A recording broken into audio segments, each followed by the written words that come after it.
wala pa mang basbas para sa konstruksyon. Nakasira na raw sa kabuhayan ng mga taga-Kalawan, Laguna ang planong landfill sa lugar. Pangamba ng mga residente ang mas malaking perwisyo sa oras na maitayo ito. Yan ang exclusive agenda report ni Joash Malimban. Nagkalat sa ilang parte ng Barangay Imok sa bayan ng Kalawan, Laguna ang mga tarpaulin na ito. Panawagan ng maraming mga residente, no to landfill.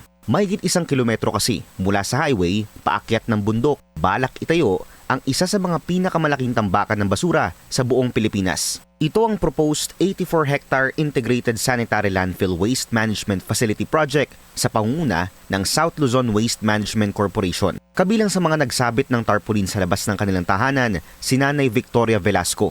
5 dekada nang nakatira sa Barangay Imok si Nanay Victoria. Mula nang isilang siya rito. At ang kanyang maliit na tindahan ang nagsisilbi niyang hanap buhay. Siyempre magkakaroon po ng mga langaw-langaw. Basta po yung amoy ng basura. Sir, lutong ulam po yun. Siyempre po pagkain po yan. Kailangan po talaga sa kalinisan po tayo. Kinumpirma sa amin ni Barangay Captain Ramon Velasco at Kagawad Evangeline Silva na sakaling matuloy ang tambakan ng basura, nasa 400 garbage trucks ang posibleng dumaan sa kalsada ng kanilang barangay kada araw. 5,000 metric tons kasi ang daily capacity ng proposed landfill ayon sa Environmental Compliance Certificate o ECC nito. Pero paninindigan ng pamunuan ng barangay, hindi makakaperwisyo sa kanilang lugar ang pagtatayo ng landfill. Na-research daw nila na maayos kung paano ang garbage disposal matapos nilang pumunta sa ipinasarang 100-hectare Kalangitan landfill sa Tarlac na hinawakan din ng parehong kumpanya. Dagdag ng mga opisyal, makapagbibigay daw ito ng daan-daang trabaho para sa mga residente. Kami naman nagbisita po noon sa company. Doon namin nakita yung kagandahan at kalinisan. Kami nga po kumakain, ito ang basura, yan lang. Yung simbahan. Simbahan. Yung kalapit. Natambak ang basura doon na meron silang compactor na gumigiling na ganyan. Wala pong amoy, wala po rin langaw. At ang opisina po rin nila doon, nasa tabi ng basurahan. Paano sasabihin nating mabaho? Sinisealed po yun. Bago nila pick upin ang truck nila, papunta doon sa dumping area nila. Wala pong 2 minutes, natatakloban na po nila. Totoo may amoy sa una. Kasi dinampo yung basura. Pero wala pa pong 2 minuto. Wala na pong amoy.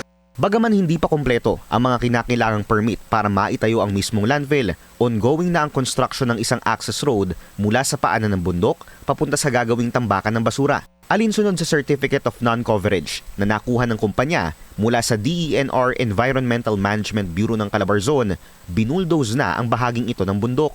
Bagay na inalmahan ng mga magsasaka matapos madamay ang kanilang mga pananim. Paano ito? Ang mga tao mabubuhay kaya sa basura.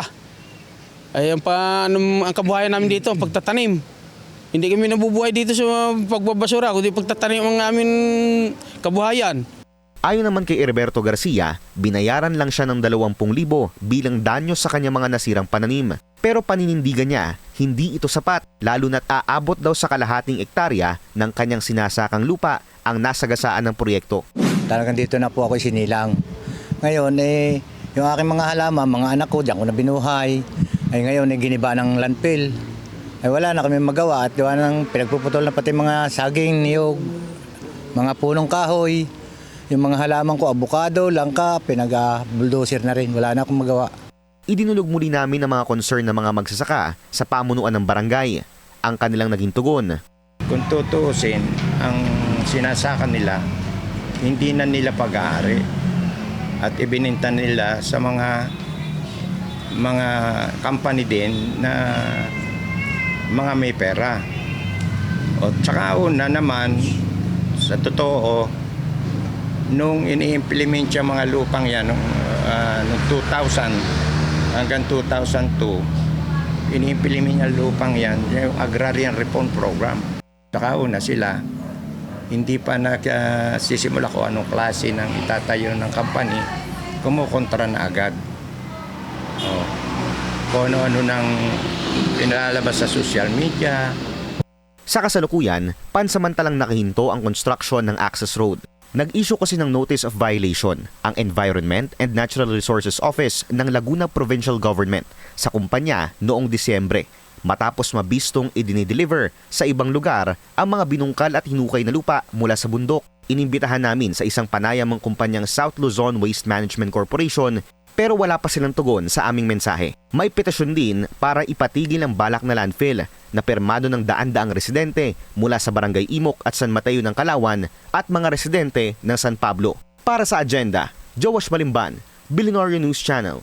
Manatiling nakatutok sa Billionaire News Channel, sumubaybay sa aming social media accounts at mag-subscribe sa aming YouTube channel para sa mga eksklusibong balita at storya.